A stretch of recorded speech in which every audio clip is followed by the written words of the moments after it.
and welcome to the 32nd episode of Basha's Thoughts. Today I was thinking about social platforms, and I was wondering, could it be that they are actually helping us in some way? You might know that social platforms do not lead to long-term happiness. From the studies that we have seen so far, we seem to become dependent on them, and they become an addiction. And just like an addiction, we cannot really stop them, and yet it provides us with some negative consequences. And I was wondering, could it be that they actually might have something positive to do in what they are doing right now, not in a distant future where they might be more beneficial in many ways? And I was thinking that, well, right now we know that we are working within a system that cannot continue. The way things work in the world, our civilization, is one that is killing itself. Our civilization is one that is coming to an end. As it has been, there has to be a transition. We are pillaging the earth in faster and faster ways. Our technology allows us to impact the world to much greater extent than ever before, and much faster. So we know that we are sort of taking away our ability to survive here on this planet through the use of technology right now.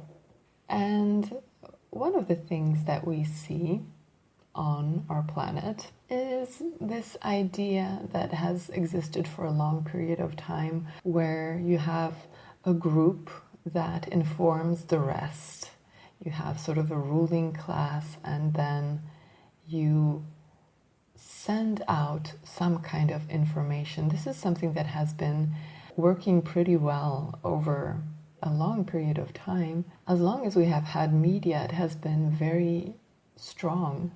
Even the newspapers and books have been able to provide everyone with a similar type of worldview or framework. So the people in charge and the schooling system gives us an idea of how to think about the world, and then we act within that framework.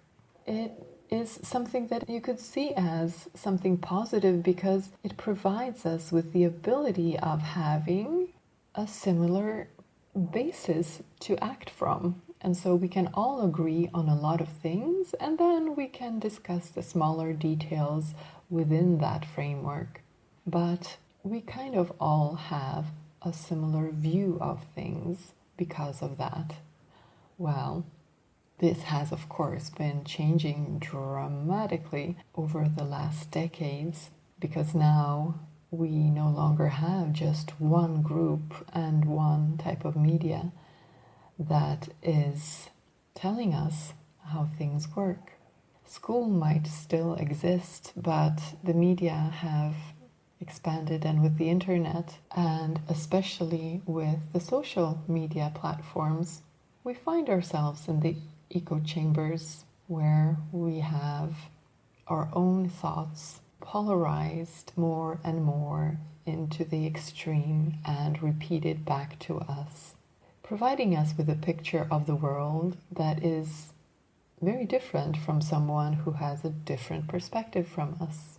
And we end up being groups that are polarized, and interestingly enough, this polarization brings about the idea of adversary dynamics.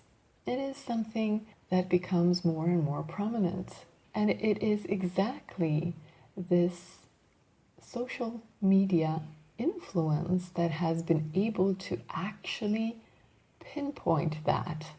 So we see what happens when we have no common ground. We have groups that see the world completely different ways and cannot reach any type of consensus regarding what to do and how to act. They are not willing to listen to each other. They see each other as silly, stupid, unable to see what is going on. And there is no willingness to actually engage in any kind of real dialogue where you could start listening to the other side. And this is not just two sides. There are many sides. There are many different kinds of groups and polarizations. So this is what we see. And this is accelerated by the social media platforms. So is this good in any way? Well, I think it's interesting because it points us to the fact that we have a really strong adversary dynamics and that it just does not work. We need to do something about it. So what do we do about it? Well, the old way of doing something about it would be to go back to being more authoritarian, totalitarian, have one group tell everyone what they should think, how they should think, what the framework is. This is the old way, and we do see strong tendencies in that direction, and we do see all kinds of censorship coming up on the social media platforms as well, where certain groups are not allowed anymore to voice their opinions. And in some cases we might think, well, this is good because they were really stupid. And in other cases we might think, well, actually, they were kind of giving us an alternative. It wasn't so silly, and yet they have been silenced. So we do see both the extreme polarization and wanting to solve it in some way. And the old way was to go to totalitarian, authoritarian type of thinking. But one thing that we do see with clarity is this adversary dynamics. And this is what is making it so difficult. This is what creates these fights. This is what isolates. This is what separates. We are separated, disconnected.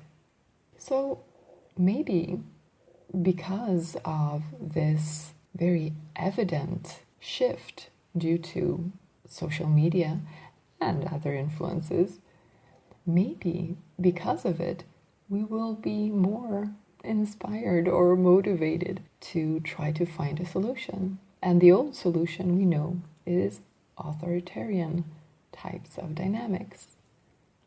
And we do have other ways now because of our technology. We can also look for other types of solutions that do not involve this authoritarian type of thinking, a top-down, hierarchical type of structure. So instead, we could focus on something like a decentralized type of net, where instead of having centers of power, everyone gets a lot more power. But for this to work, of course, we need to know how to handle this power and how to handle the freedom that comes with it.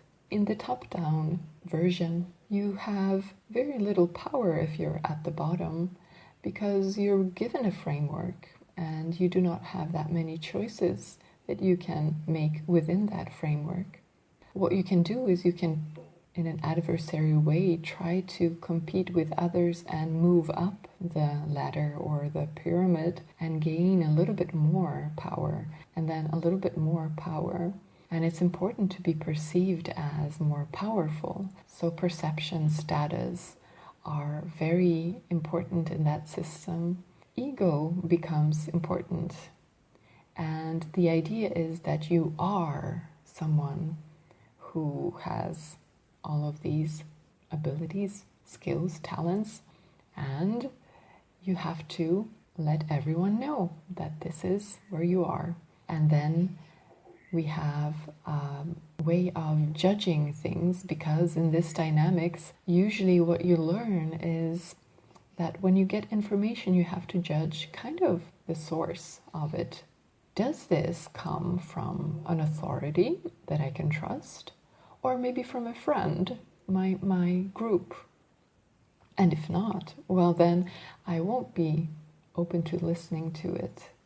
Whereas if it comes from someone who is higher up in the hierarchy of whatever, well, then I am more inclined to listen.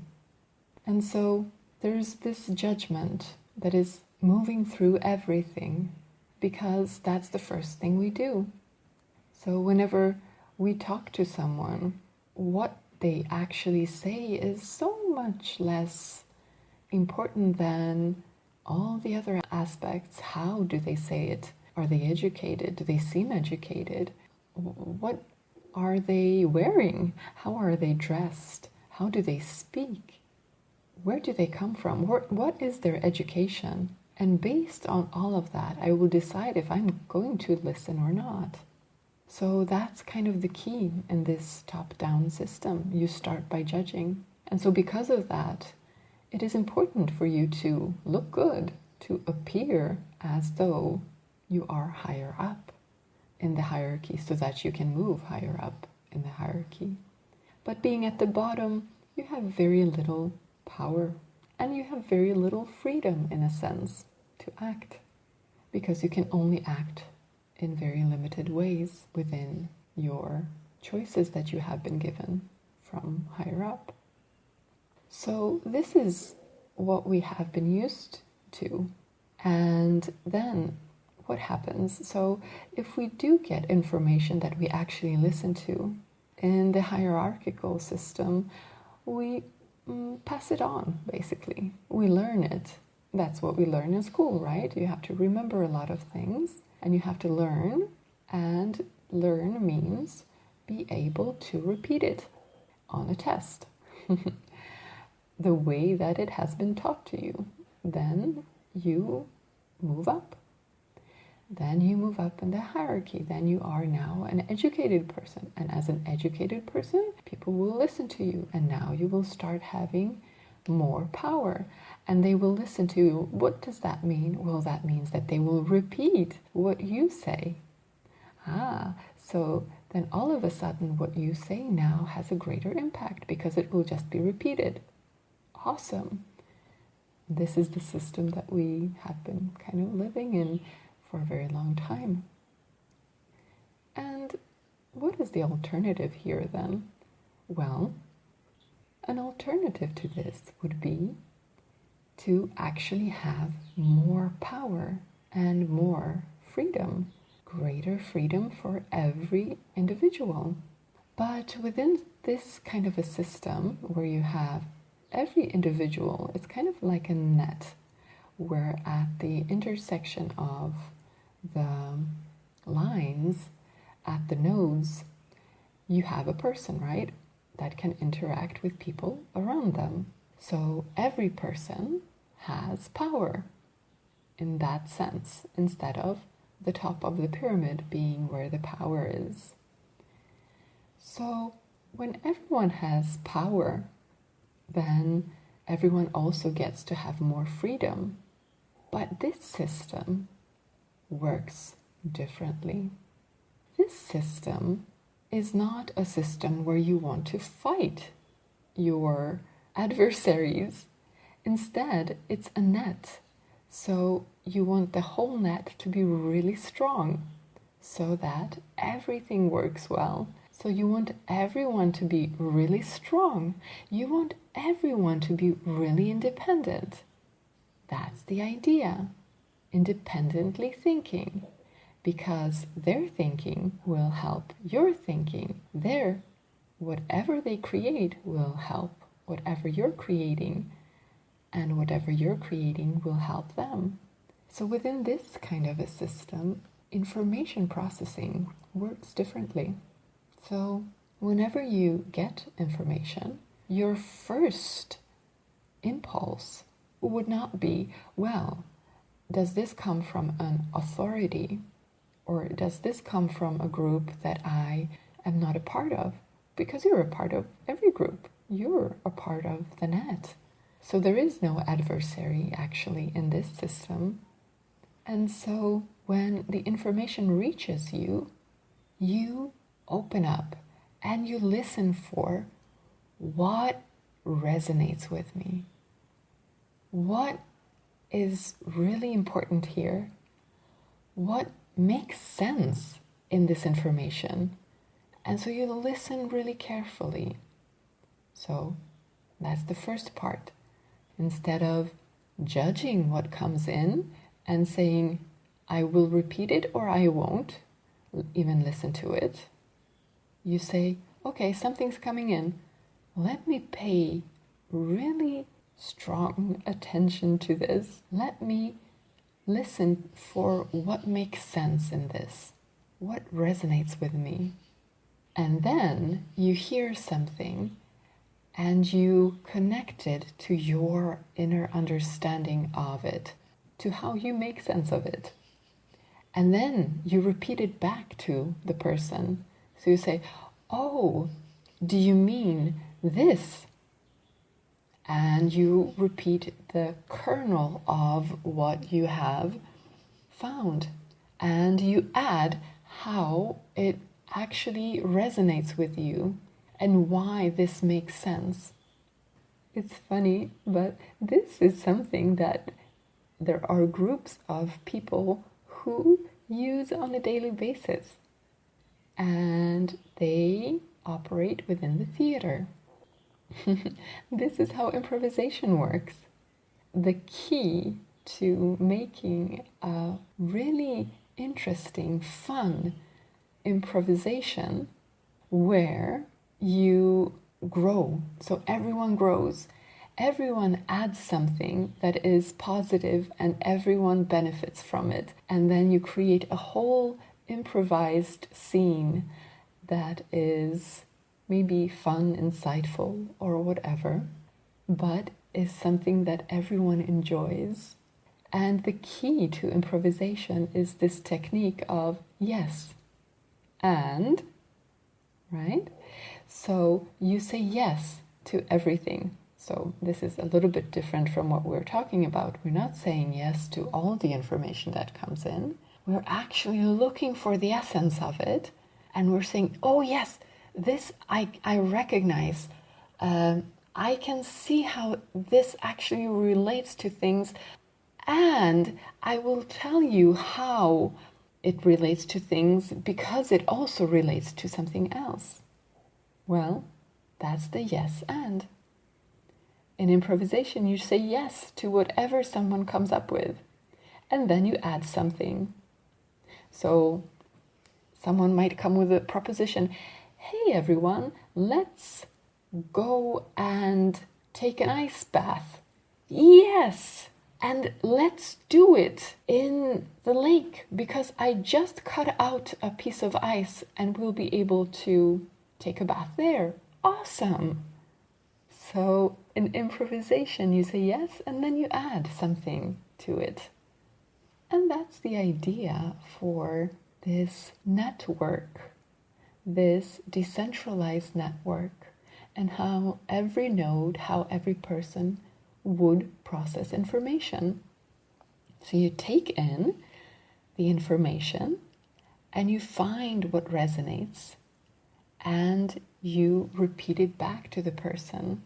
This is like clarifying something. This is like taking away the noise and giving it back to the person. And then the person might say, yep, that's it. That's exactly what we were talking about. And wow, the way you put it is actually adding something more to it.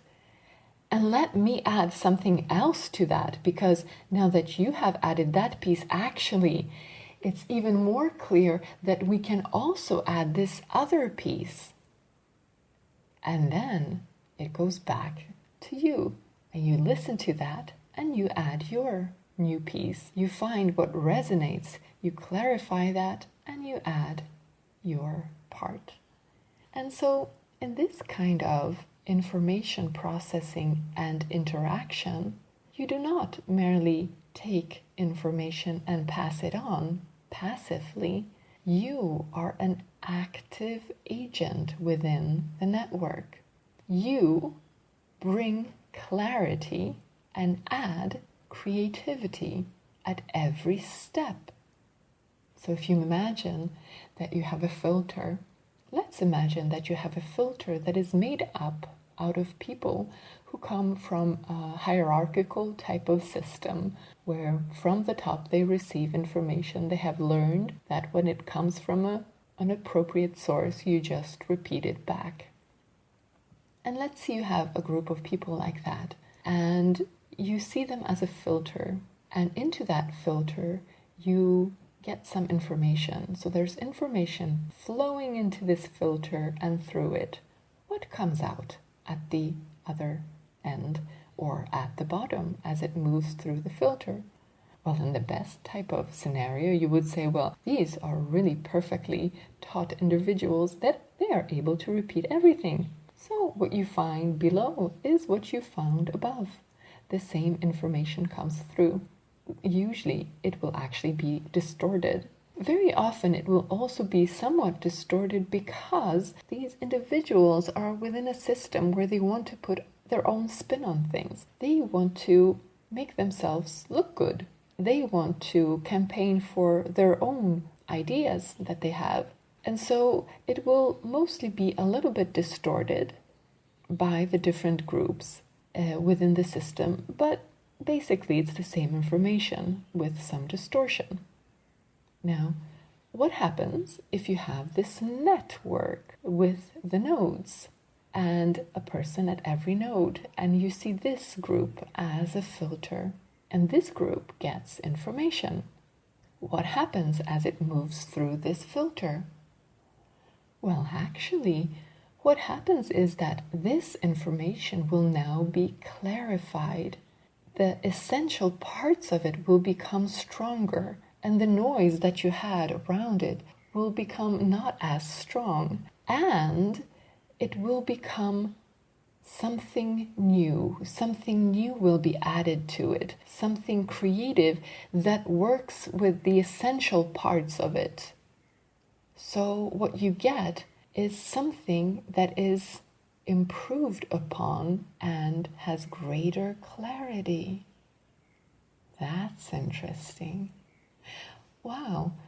Well, if you had groups like that, they would become pretty powerful ones, because what they could achieve would be amazing compared to the groups that just basically repeat and try to spin information. And this group that works as a net, why wouldn't they be interested in spinning information and making themselves look good? Well, within that system, spinning information to make yourself look good doesn't really make any sense once you are working within that system, because if you make yourself look better or worse, it's not really so interesting, because people will pay attention to the information, to what you're saying, not what you look like when you're saying it so much. Judgment isn't really rampant in that system. It's not how it works. It's not what is essential. You will be valued if you can distill the essential parts that resonate with everyone else and add something positive to it. Then you will really be valued within that system. That will make you valuable, not putting on an appearance. Then people will try to listen to what you say, but that appearance and that spin will actually complicate it for you and make it more difficult. And so the spin is not something that will be desirable within that system. So in a sense, it's not as egocentric. It's actually more heart-centered. Why is it heart-centered? Well, because when you are looking for the heart of the message, the kernel of the message, the essence, you're trying to find it, and this is where you connect with others. So this is kind of what we were talking about in the last episode a little bit, where we go deeper. You always want to go deeper and find where you connect. And that is the heart-centered way. This system is very different. And the thing is that for it to work, you just need a group of people who start working within that type of dynamics. And because they will become so much more powerful at whatever they are doing, others might want to join. This is a system where we have win-win dynamics. You do not have adversaries. Everyone is connected. And you are interested in diversity because you're interested in all kinds of perspectives because they add to everything. You're interested in learning. This is a growth mindset, but it's not just a growth mindset. There's more to it. Yes, you are interested in learning, and yes, you realize that you are not a set of talents and skills. You can actually grow. And the essential part here is to really learn to let go and not identify with any talents, so that your security is not tied to that, so that you are able to grow. And this is what you're looking for. So what does an interaction look like? Well, first, when you go into an interaction, you want to be able to be calm, present. You want to be able to reduce your fears, because your fears will make you anxious. They will make you want to act. They will make you want to make a decision within a very limited set of data that you have. You will not be able to perceive what is actually going on. You will be being pushed by your fears. So you want to remove the fears. You want to be able to be actually present here and now.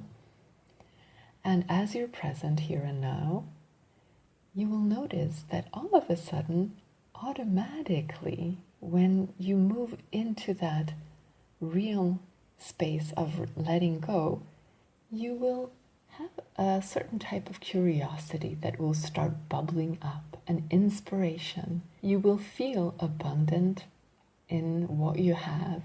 And from that sense of abundance, you have inspiration come up. And so you have curiosity. Oh, you want to learn, you want to know more. It's an expanded sense of curiosity. And that is the state that you would ideally want to start with. And then you listen to the other. And when you listen for what is making sense here. What is essential? What is important? What really resonates with me?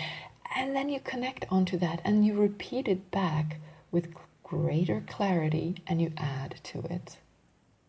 That will be the interaction. And then you both find your solutions from that space. First, you go deep, you connect, and then from that fertile space where you have all the possibilities and you are connected empathetically, you move up and you find solutions, and both are inspired by the solutions and both grow. That is what an interaction could look like. And within this system, you are not afraid. And so when you're not afraid, you can actually open up. And it is before you get into this kind of system that there may be a difficult time, because you will have both types of dynamics present within the system. And so you might become afraid and you might feel that, well, if I open up, then they will see my weakness and they will use it against me. And this is what you actually see in a lot of groups. Even groups of friends who meet up, they sit around and talk, but the conversation is not one that is uplifting, one that is insightful. And that's greatly because people are afraid. of being different and afraid of showing any real part of themselves, afraid of going deeper, because that might be used against them. And it has been used against them before, and so this is what they have learned. And everything can be used as a weapon. Even the positive words, the positive sounding words may be used as a weapon against them. So this is the tricky part when the transition occurs. But once within that system, people are no longer triggered by that. It's really interesting. There was a book I was reading about a woman who had been spending time with a tribe of Indians in Brazil, close to Venezuela. And it was a tribe that did not have much contact with other tribes or civilization at all. And one time they brought a child that came from civilization into the tribe. And she was looking at how the children interact. And within the tribe, the children were really interested and started playing with this new child. And this new child got angry at some point and frustrated and started throwing punches, trying to hit the other children, the indigenous children. And it was really very interesting to read what she had to say about the reaction. Within civilization, the other child would have gotten angry, frustrated, triggered. They might have started to cry. They might have started to fight back. But that was not the reaction of these children. Instead, at first they were really surprised. And then it became almost as a game, but nobody became triggered. So when the punches were coming, they learned how to duck. But none of them became angry, frustrated. None of them started to cry. They were just amazed at this strange being. Why was this being shouting, crying, and throwing punches? This is so different. I wonder what's going on. So the children were not triggered. And in a similar way, once we move into this other system, our triggers will not really be as strong. And if we are a few generations in, we might not have those types of traumas. So they might not come up at all. And this idea of weaponizing whatever you have, knowledge you have, will just be a strange idea in the future. But in the beginning phases, this may be indeed perceived as a problem for a person who wants to engage in this new type of dynamics. And to engage in this new type of dynamics, again, it is important to find security within yourself, be able to not know, be able to be open to learning and not have a set structure within which you operate. Being able to do that. Being able to be safe within learning and not within knowing. Because knowing and learning are kind of opposite. When you know, well, then you're not really open to learning so much. And if we go deeper, that's also part of this structure, and we go deeper into ourselves and who we are, that is very helpful. And in the end, this type of dynamics leads to realization, because we go deeper and deeper into who we are. We do now not identify with any groups. We have no adversaries. We move deeper into our essence. And this type of dynamics, this type of all-win dynamics, is a type of fractal manifestation of the dynamics of creation. And the dynamics of creation is being fed by unity. It is from unity, you could say, which is, of course, too limited a word, but it is from a holistic type of order where you have all possibilities, everything is possible, and you have unity, everything is one. From that, you move into separation, apparent separation, and apparent dynamics, and time and space, and otherness, the other, I and the other. And then you move back and realize actually all of that is just me.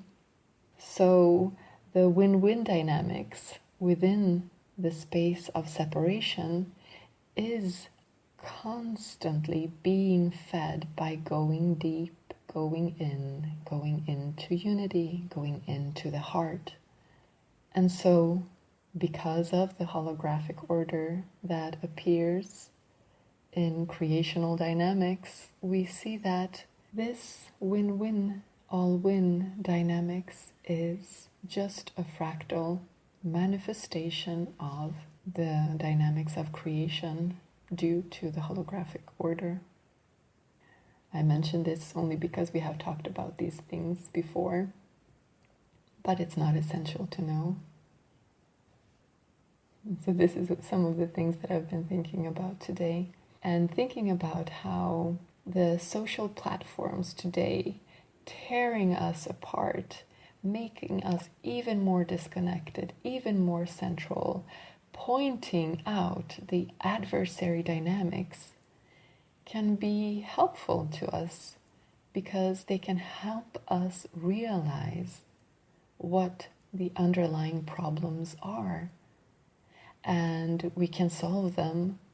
We can try solving them through authority and the types of systems that we have had.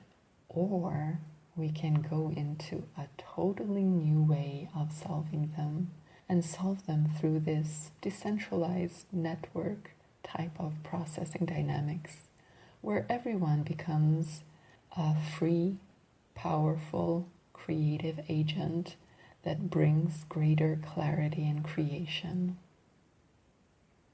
Thank you for listening today, and I'll talk to you in another podcast episode. Take care.